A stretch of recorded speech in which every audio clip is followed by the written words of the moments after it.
Presenting Solitude Education app, available on Google Play Store. Download now. Hello friends, welcome to the solitude education. Now starting our next question. ठीक है, riveted and bolted connection पढ़ रहे हैं बच्चे हम. Last lecture में मैंने एक क्वेश्चन कराया था स्ट्रेंथ एंड एफिशिएंसी से रिलेटेड. नाउ नेक्स्ट क्वेश्चन, ये क्वेश्चन भी अगर हम बात करते हैं तो this question is also coming in SSCG 2010. और ये बच्चे जो मेरी प्रॉब्लम आई थी, ये आई थी 20 नंबर का. 20 नंबर का ये प्रॉब्लम आया था. And which one year, that is 2010. 2010 के अंदर बच्चे ये आपकी प्रॉब्लम आई थी. ठीक है, काफी अच्छा क्वेश्चन है और इस तरह के क्वेश्चन आपको एग्जाम में जरूर दिखेगा, देखने को जरूर मिल जाएगा. वहां पे क्वेश्चन पढ़ो, आसान होते हैं क्वेश्चन, ज्यादा कुछ एक्स्ट्रा एफर्ट लगाने नहीं पड़ते. मेरे को ध्यान से सुनना है, बस पढ़ना है. क्वेश्चन को पढ़ो बच्चे, ध्यान से क्वेश्चन पढ़ो. क्वेश्चन क्या है? ए 16 mm thick plate is joint bye double cover butt joint. एक 16 mm की थिक प्लेट है जिसको आपको डबल कवर बट जॉइंट से क्या करना है? ज्वाइन करना है. मैं एक 16 mm थिक बना देता हूं बच्चे यहाँ पे. Now we have to made a 16 mm thick cover plate. Now ये 16 mm की थिक प्लेट बना रहा हूं बच्चे मैं दो. Now these are the 16 mm thick cover plate.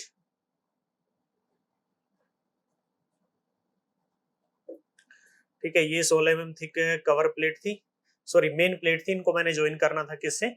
Now these are the main plate. Thickness कितनी है इनकी? Now 16 mm. कितनी है बच्चे? Now these are of 16 mm. Clear है? पढ़ो ध्यान से क्वेश्चन को. क्वेश्चन क्या है? A 16 mm thick plate is joined by double cover butt joint using a 10 mm thick cover plate.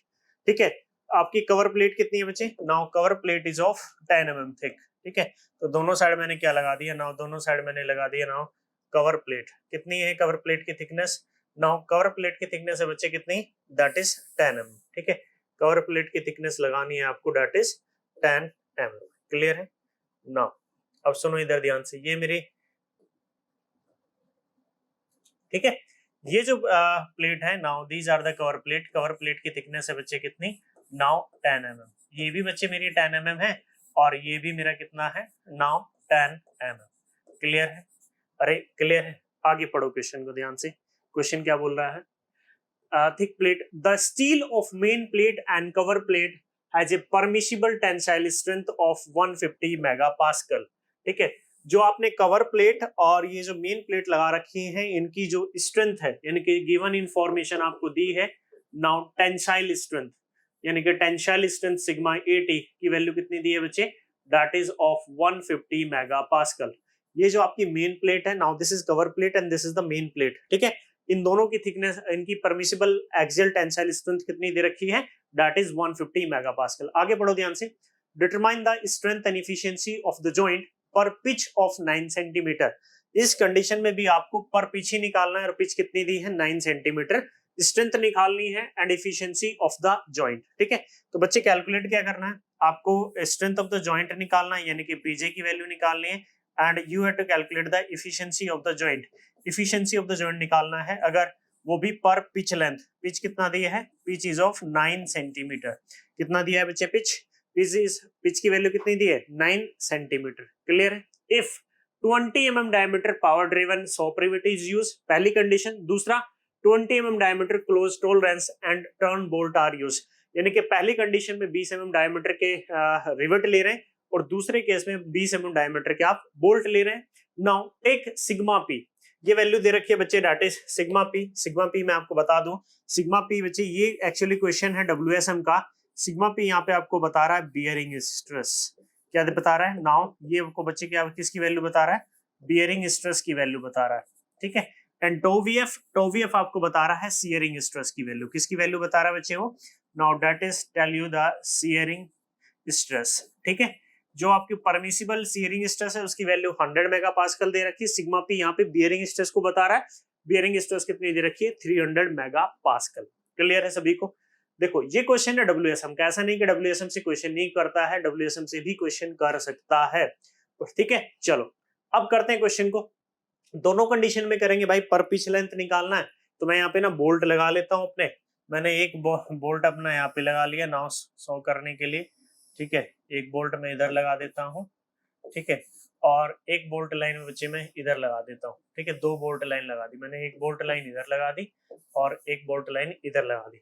मेरे को जो भी कैलकुलेट करना है वो पर पिच लेंथ करना है, क्लियर है। चलो दोनों कंडीशन में करेंगे सॉल्यूशन। पहला, एक तरफ लेफ्ट हैंड एक तरफ राइट हैंड, दोनों यहाँ पे कर रहे हैं 20 mm डायमीटर। यहाँ पे किसके लिए करेंगे नाउ, 20 mm डायमीटर रिवेट के लिए, ठीक है। इधर जो हम सॉल्यूशन कर रहे हैं अपना 20 mm डायमीटर रिवेट के लिए कर रहे हैं। नाउ फर्स्ट पार्ट यही था ना बच्चे हमारा, चलो करते हैं इसको। 20 mm डायमीटर रिवेट के लिए कैसे निकालते हैं, जॉइंट की स्ट्रेंथ मैंने बता रखा है। जॉइंट की जो स्ट्रेंथ होती है, पीजे की जो वैल्यू होती है, नाउ परमिसिबल शियरिंग स्ट्रेस कितना है बोल्ट का, बियरिंग स्ट्रेस कितना है बोल्ट का जॉइंट के अंदर, and now tensile strength of the plate. इन तीनों में जो भी मेरी मिनिमम वैल्यू होती है वही मेरी क्या होती है, जॉइंट की स्ट्रेंथ होती है। क्लियर है बच्चे सभी को। नाउ सबसे पहले शियरिंग स्ट्रेंथ निकालने हैं। Now first is that is the shearing strength of bolt. Now first one is shearing strength of bolt.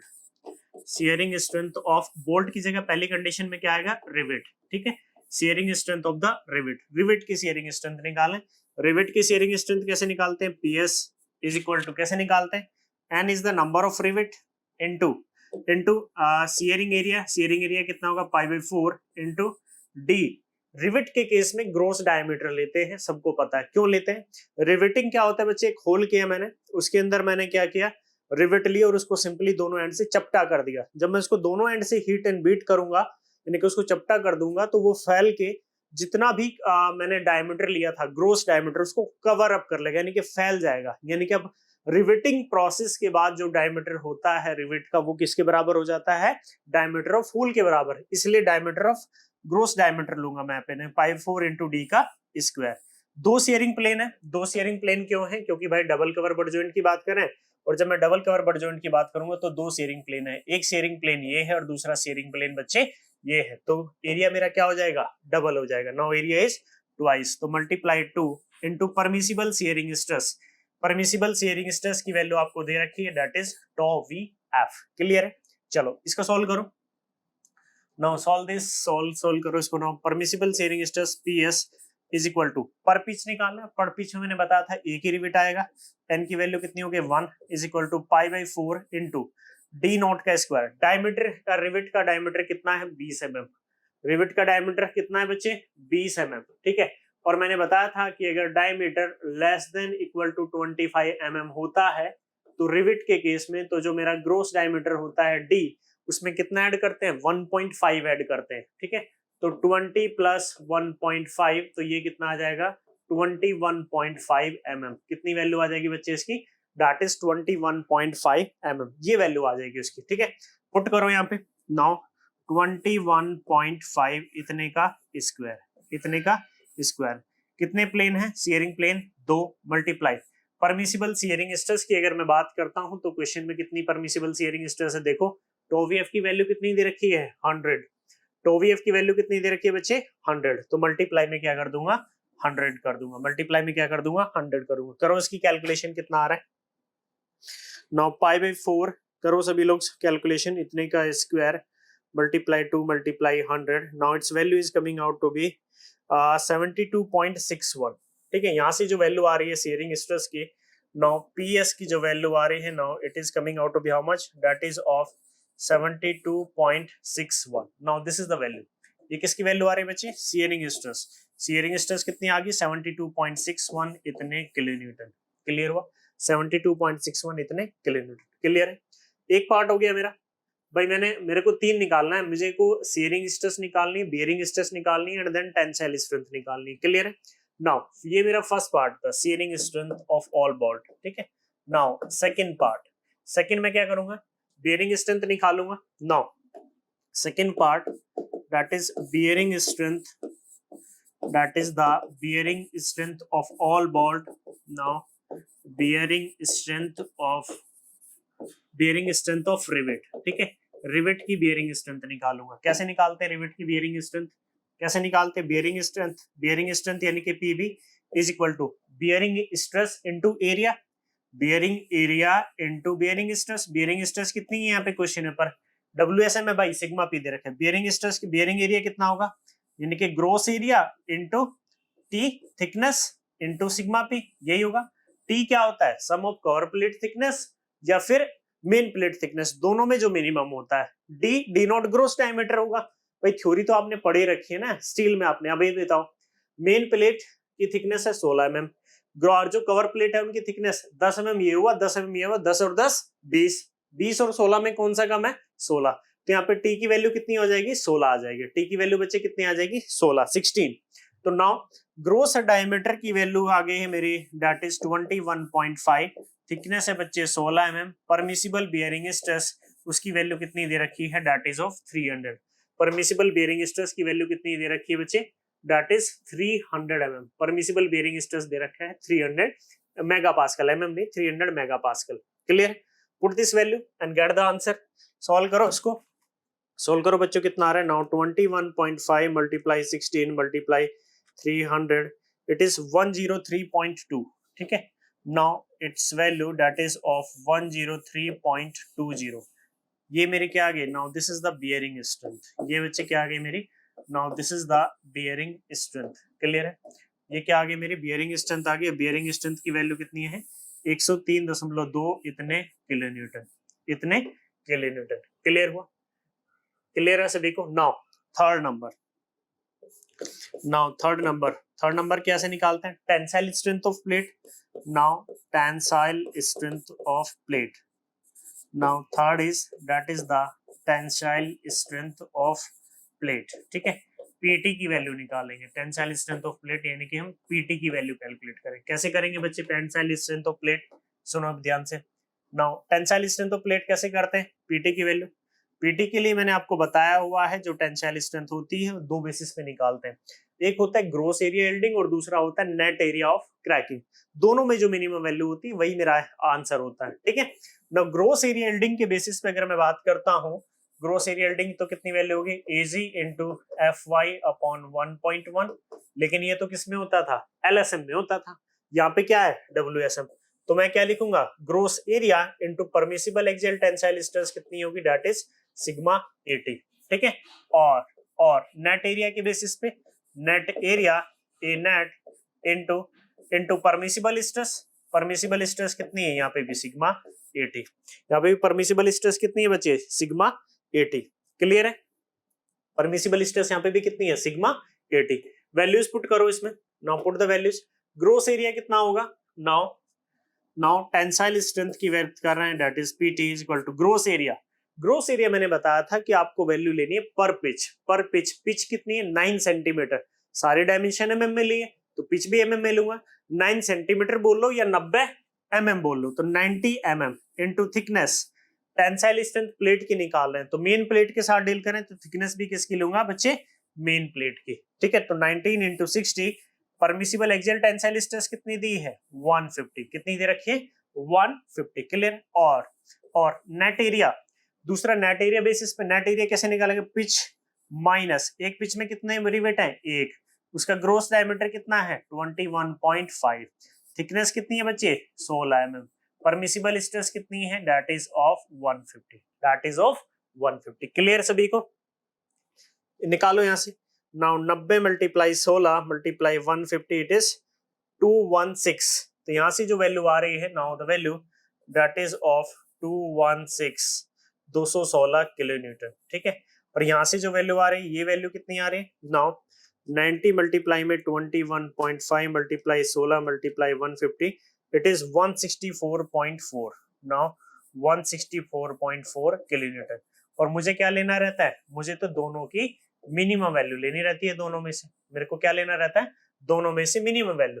तो जो मेरी टेंसाइल स्ट्रेंथ आ गई, यहाँ से tensile strength is how much, that is of 164.4। जो टेंसाइल स्ट्रेंथ आ गई वो कितनी आ गई, 164.4। नाउ इतने किलो न्यूटन, इतने किलो न्यूटन। क्लियर है भाई, दोनों में से मिनिमम तो यही था ना। अब मैंने तीनों स्ट्रेंथ निकाल ली, मैंने बच्चे क्या निकाल ली, तीनों स्ट्रेंथ निकाल ली, आपकी तीनों स्ट्रेंथ निकालनी है। अब तीनों स्ट्रेंथ मैंने निकालनी है, मेरे को क्या निकालना है, we have to calculate the strength of the joint. मेरे को जॉइंट की स्ट्रेंथ निकालनी है। तो जॉइंट की स्ट्रेंथ के लिए, जॉइंट की स्ट्रेंथ के लिए मैंने क्या बताया, now strength of the joint PS क्या होती है value, strength of joint PS मत लिखो, स्ट्रेंथ ऑफ जॉइंट मैंने पीजे लिख लो। ठीक है, permissible shearing stress of all rivet, bearing stress and tensile stress, इन तीनों में जो भी मेरी मिनिमम वैल्यू होती है वही क्या होती है, मेरी स्ट्रेंथ होती है जॉइंट की। नाउ अब वन बाय वन देखते हैं। नाउ अब एक बात बताओ, शियरिंग स्ट्रेस कितनी है बोल्ट की? नाउ शियरिंग स्ट्रेस की अगर मैं बात करता हूं, now shearing stress of bolt कितनी है? 72.61। कितनी वैल्यू दी है बच्चे? Now 72.61। Now the value is that is 72.61। अब देखो नाउ शियरिंग स्ट्रेस दी है मेरी 72.61 इतने किलो न्यूटन। नाउ नेक्स्ट देखो बियरिंग स्ट्रेस। बियरिंग स्ट्रेस की अगर मैं बात करता हूं तो बियरिंग स्ट्रेस कितनी दे रखी है? That is 103.20। Now bearing stress 103, bearing stress is how much? That is 103.20 इतने kilo Newton. And now tensile strength of the plate देखो यहाँ पे कितने निकाले थे टेंसाइल स्ट्रेंथ? 164। नाउ 164.4 इतने किलो न्यूटन। फाइनली क्या लेना है मेरे को? फाइनली इन तीनों में मेरी जो भी मिनिमम वैल्यू है मेरे को वो तो वही कंसीडर करना है। कितनी मिनिमम वैल्यू है? 72.61। मिनिमम वैल्यू कितनी है? 72.61। यानी कि जॉइंट की जो स्ट्रेंथ आ गई वो कितनी आ गई? दैट इज 72.61 इतने kilo Newton. Now the strength of the joint is 72.61 इतने किलो न्यूटन। क्लियर है बच्चे? समझ में आया? आ गया मेरा स्ट्रेंथ ऑफ द जॉइंट। देखो कितना आसान था WSM से भी। नाउ एक और पार्ट इसमें दिया हुआ है, दैट इज आपको बच्चे इफिशियंसी भी और निकालनी। क्या और निकालना है? You have to calculate the efficiency. Clear है? इफिशियंसी ऑफ द जॉइंट यानी कि ईटा जे की वैल्यू आपको निकालनी है। क्या होती है efficiency of the joint? Efficiency की बात करते हैं तो इफिशियंसी ईटा जे वो कितनी होती है? Now strength of joint, now वो क्या होते हैं? Now it is the ratio of strength of joint, strength of joint to the strength of solid plate, strength of joint to the strength of solid plate, strength of joint to the strength of solid plate, strength of joint to the strength of solid plate। अगर बच्चे मेरे को percentage में चाहिए होता है तो multiply 100 और उतने ही वो क्या आ जाती है? परसेंट में आ जाती है। क्लियर है सभी को? अरे क्लियर है? नाउ अब इधर देखो सभी लोग।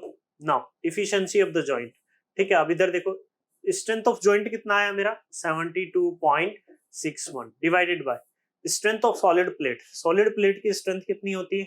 जो ग्रॉस एरिया यील्डिंग के बेसिस पे जो स्ट्रेंथ होती है, ग्रॉस एरिया यील्डिंग के बेसिस पे क्या थी? यही तो वैल्यू थी। कितनी थी? 216। कितनी वैल्यू थी बच्चे? Now 216। Now the value is coming out to be that is 216। Percentage पे चाहिए तो मल्टीप्लाई में क्या कर दूंगा? 100 कर दूंगा। परसेंटेज में चाहिए तो multiply 100। Now 72.61 divided by 216, percentage में चाहिए तो मल्टीप्लाई 100। आंसर आया 33.615। Now efficiency of joint is coming out to be how much? 33.615। ठीक है, efficiency of the joint is how much? 33.615 इतने परसेंट। नाउ इतने परसेंट, ये आ गई मेरी इफिशियंसी ऑफ द जॉइंट। कितनी? नाउ 33.615। क्लियर है? अरे क्लियर है? समझ में आया? देखो कितना आसान सवाल था। ठीक है, दो पार्ट थे। इस तरह के क्वेश्चन आपको फ्री के मार्क्स देके जाते हैं। ठीक है, कुछ नहीं था, इतना बड़ा कोई रॉकेट साइंस आपको नहीं लगाना था इसमें, बड़ा सिंपल सा क्वेश्चन था। ठीक है, समझ में आया? दो पार्ट है, एक पार्ट मैंने बता दिया, एक पार्ट मैंने बता दिया, दूसरा पार्ट आप खुद से करोगे और मेरे को सेंड भी करोगे सभी लोग सॉल्यूशन। एक पार्ट बच्चे मैंने करवा दिया, एक पार्ट मैंने करवा दिया। कौन सा पार्ट कराया मैंने? रिविट के लिए। ठीक है, अब आपको ये सेकंड पार्ट करके बताना है। ये जो सेकंड पार्ट है that is for the bolt. ये जो बोल्ट वाला पार्ट है सेकंड वाला, इसका सॉल्यूशन सभी लोग करोगे, मेरे को सेंड करोगे। ठीक है, व्हाट्सएप ग्रुप में सबको सेंड करना है। ये जो सेकंड वाला पार्ट है बोल्ट के लिए, आपको खुद से करना है और मेरे को सबको सेंड भी करना है। ठीक है, तो इसको जल्दी से फटाफट नोट कर लो और इसका सॉल्यूशन सभी लोगों को भेजना है। WSM का क्वेश्चन था, अच्छा क्वेश्चन है, इंपॉर्टेंट क्वेश्चन है। एग्जाम में आएगा तो 20 नंबर की प्रॉब्लम से कम नहीं आएगा और इस तरह के क्वेश्चन आपके एग्जाम में जरूर आते हैं मेंस के अंदर। ठीक है, चलो इसको नोट करो जल्दी से। ये पोर्शन नोट करना पहले, then after that you have to note down this portion. ये वाला पोर्शन नोट करना, ये कर लेना। After that you have to note down this and this and lastly बच्चे ये वाला पोर्शन नोट कर लेना। ठीक है, चलो नोट कर लो और उसका सॉल्यूशन मेरे को सभी लोगों को भेजना है। क्लियर है? बाकी व्हाट्सएप ग्रुप ज्वाइन कर लेना, टेलीग्राम ग्रुप का लिंक दिया होगा वीडियो के डिस्क्रिप्शन में, उसको ज्वाइन कर लेना, टाइमली अपडेट मिलता रहेगा आपको। ठीक है बच्चों, ओके, थैंक यू।